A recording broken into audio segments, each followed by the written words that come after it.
History के कई किताबों के मुताबिक हम इंडियंस लुटेरे थे और शहीद भगत सिंह और चंद्रशेखर आजाद कोई फ्रीडम फाइटर नहीं बल्कि आतंकवादी थे और आजादी में सुभाष चंद्र बोस का कोई योगदान ही नहीं था। लेकिन ये सब हम नहीं कह रहे बल्कि हिस्ट्री की उन किताबों से कह रहे हैं जिन्हें हम क्लास 6 से लेकर यूपीएससी जैसे कॉम्पिटिटिव एग्जाम तक में पढ़ते हैं। लेकिन आखिर हमें ये झूठा इतिहास क्यों पढ़ाया जा रहा है, और इससे अगर किसी ने पढ़ा नहीं है तो आज मैं आपको प्रूफ के साथ इन इन्फॉर्मेशन को दिखाऊंगा। तो चलिए जानते हैं इन सब सवालों के जवाब और साथ ही ये भी कि असली इतिहास क्या है। नंबर 1, शहीद भगत सिंह और उनके साथी आतंकवादी थे। बिपिन चंद्र द्वारा लिखी गई इंडियन स्ट्रगल फॉर इंडिपेंडेंस नाम की एक बुक को यूनिवर्सिटी के एक चैप्टर में हिस्ट्री बुक की तरह पढ़ाया जाता है। लेकिन इसी किताब के चैप्टर नंबर 20 में शहीद भगत सिंह, चंद्रशेखर आजाद और सूर्य सेन जैसे कई बड़े बड़े फ्रीडम फाइटर्स को आतंकवादी बताया गया है। ये वही फ्रीडम फाइटर्स हैं जिन्होंने देश के लिए अपनी जान कुर्बान कर दी थी, लेकिन फिर भी इस किताब में इन्हें एक आतंकवादी बताया हुआ है। वैसे तो इस किताब के सारे ऑथर्स इंडियंस ही हैं, लेकिन फिर भी इस किताब में कई सारे ऐसे फैक्ट्स बताए गए हैं जो आधे अधूरे हैं। दरअसल 1930 में जब गांधी जी अपनी फ्रीडम मूवमेंट चला रहे थे तो गरम दल के कई नौजवान नेता उनसे इत्तेफाक नहीं रखते थे, इसलिए इन नेताओं ने अपना खुद का रास्ता चुना और हथियार उठा लिया। इन नेताओं में शहीद भगत सिंह का नाम भी आता है। भगत सिंह ने हिंदुस्तान सोशलिस्ट रिपब्लिकन आर्मी नाम का एक ग्रुप बनाया। ये ग्रुप मेनली हथियारों के दम पर अपनी लड़ाई लड़ रहा था, लेकिन प्रॉब्लम ये थी कि इनके पास अपने मूवमेंट को चालू रखने के लिए ना तो पैसे थे और ना ही हथियार।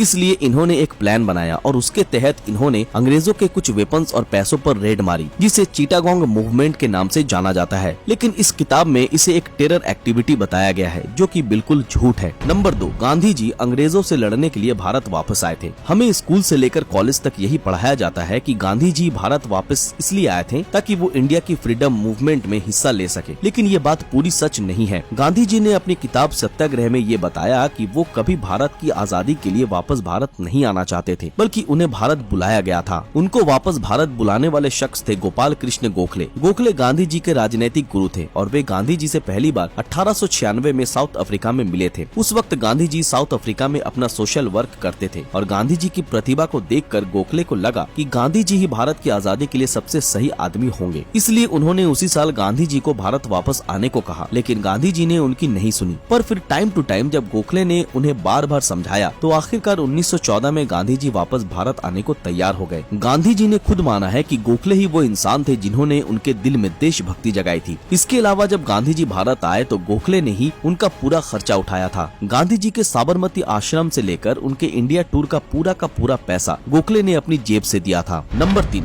गांधी जी एक बूढ़े गरीब आदमी थे। अक्सर हम हमारी किताबों में पढ़ते हैं कि गांधी जी बहुत ही सिंपल लाइफ जीते थे। ये बात सच है, लेकिन गांधी जी की इस सिंपल लाइफ को जीने में भी बहुत ज्यादा पैसे खर्च होते थे। फॉर एग्जाम्पल, गांधी जी जब कहीं पर ट्रैवल करते थे तो वे आम नागरिक की तरह ट्रेन के 3rd क्लास में बैठते थे, लेकिन 3rd क्लास में बैठने के कारण सरकार को उनकी सिक्योरिटी में बहुत मशक्कत करनी पड़ती थी और उनके लिए पूरा डब्बा बुक करना पड़ता था, जिस कारण सरकार का खर्चा कई गुना बढ़ जाता था। इसके अलावा गांधी जी जब साउथ अफ्रीका से वापस आए तो उन्होंने अपने आश्रम के तौर पर एक शानदार से बंगलों को चुना, जो दिखाता है कि गांधी जी एक गरीब आदमी तो बिल्कुल भी नहीं थे, जो कि हम जनरली पढ़ते हैं। नंबर 4, क्या भारत को सच में गांधी जी ने ही आजाद करवाया था? साल 1947 में ब्रिटिश प्राइम मिनिस्टर क्लेमेंट एटली का जब जज जस्टिस पीबी चक्रवर्ती ने एक इंटरव्यू लिया और उनसे पूछा कि क्या अंग्रेज इंडिया को सिर्फ गांधी जी की वजह से ही छोड़कर गए थे, तो इस पर एटली ने थोड़े से सरकास्टिक तरीके से जवाब देते हुए कहा कि नहीं, भारत की आजादी में गांधी जी का योगदान इतना ज्यादा नहीं था, बल्कि सबसे ज्यादा योगदान सुभाष चंद्र बोस का ही था। एटली की तरह ही उस वक्त के कई और ब्रिटिश ऑफिसर्स का भी यही मानना था कि भारत को आजाद करने में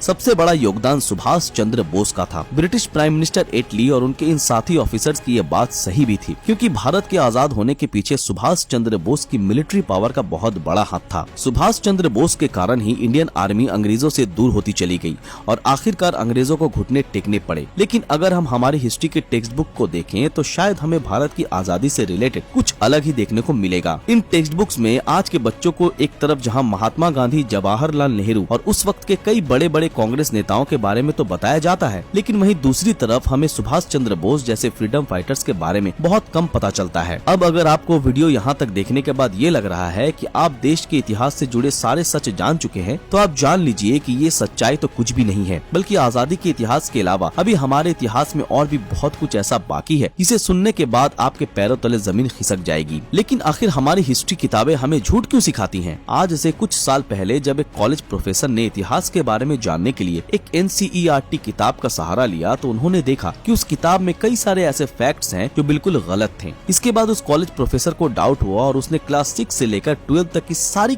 NCERT बुक्स को एक एक करके चेक किया। चेकिंग के दौरान उस प्रोफेसर ने देखा कि क्लास 6 से लेकर 12 तक NCERT की हर किताब में ऐतिहासिक तथ्यों से जुड़ी हुई बहुत सी गलतियां हैं। उस प्रोफेसर ने अपने डाउट को क्लियर करने के लिए इन किताबों को एक बार फिर देखा, लेकिन जब वो दोबारा पूरी तरह से श्योर हो गए तो उसने NCERT को एक RTI एप्लीकेशन भेजी। इसमें उसने खुद के द्वारा निकाले गए इन सारे गलत फैक्ट्स को लिखा और NCERT से इनका प्रूफ मांगा, पर NCERT ने कहा कि उनके पास इन फैक्ट्स से जुड़े कोई सबूत और रेफरेंस नहीं है। NCERT की इन हिस्ट्री बुक्स पर मार्क्सिस्ट आइडियोलॉजी रिफ्लेक्ट होती है। NCERT की क्लास 6 की हिस्ट्री बुक में एक चैप्टर में ऋग्वेद का रेफरेंस लेते हुए ये बताया गया है कि एंशिएंट टाइम में जो ज्यादातर लड़ाइयाँ होती थी वो जमीन और पानी के लिए होती थी, और लड़ाई के बाद जो भी दल जीतता था उसका लीडर लूटी हुई चीज को सभी लोगों में बराबर बांट दिया करता था। लेकिन इस किताब में लिए हुए रेफरेंस पर डाउट होता है, क्योंकि इस किताब में ऋग्वेद के बारे में लिखा गया है, लेकिन ऋग्वेद में ऐसी कोई भी बात लिखी हुई नहीं है, जो कि एक फॉल्स क्लेम है। इसी तरह कई और भी लोगों को जब NCERT की इन किताबों पर डाउट हुआ और उन्होंने NCERT से इनका रेफरेंस मांगा तो NCERT ने कोई भी क्रेडिबल रेफरेंस देने से मना कर दिया। NCERT की इन बुक्स में गलत फैक्ट होने के पीछे का सबसे बड़ा कारण है इसके ऑथर्स। इन किताबों को लिखने वाले ज्यादातर ऑथर्स JNU, अलीगढ़ मुस्लिम यूनिवर्सिटी और दिल्ली यूनिवर्सिटी से बिलोंग करते हैं, और इनमें से भी जो ज्यादातर बड़े ऑथर्स हैं वो JNU के सेंटर फॉर हिस्टोरिकल स्टडीज से बिलोंग करते हैं। अब इस बात में कोई परेशानी नहीं है कि कोई भी ऑथर किसी पर्टिकुलर यूनिवर्सिटी से बिलोंग करता है, लेकिन प्रॉब्लम इस बात से है कि JNU का सेंटर फॉर हिस्टोरिकल स्टडीज 1970 में बना था और उस वक्त इंडिया में लेफ्टिस्ट आइडियोलॉजी पावर में था, और क्योंकि किताब लिखने वाली इस कमेटी के ज्यादातर ऑथर मार्क्सिस्ट या फिर लेफ्टिस्ट विचाराधार से संबंध रखते थे, इसलिए इन किताबों में फैक्ट्स को तोड़ मड़ोड़ के बताया गया है और इन्हीं ऑथर्स द्वारा लिखी हुई किताब स्कूल से लेकर कॉम्पिटिटिव एग्जाम तक काम आती है। फिर बाद में जब NCERT ने इन हिस्ट्री बुक्स में बदलाव करने की तैयारी की, तब भी बड़ी बड़ी यूनिवर्सिटीज की इन कमेटीज ने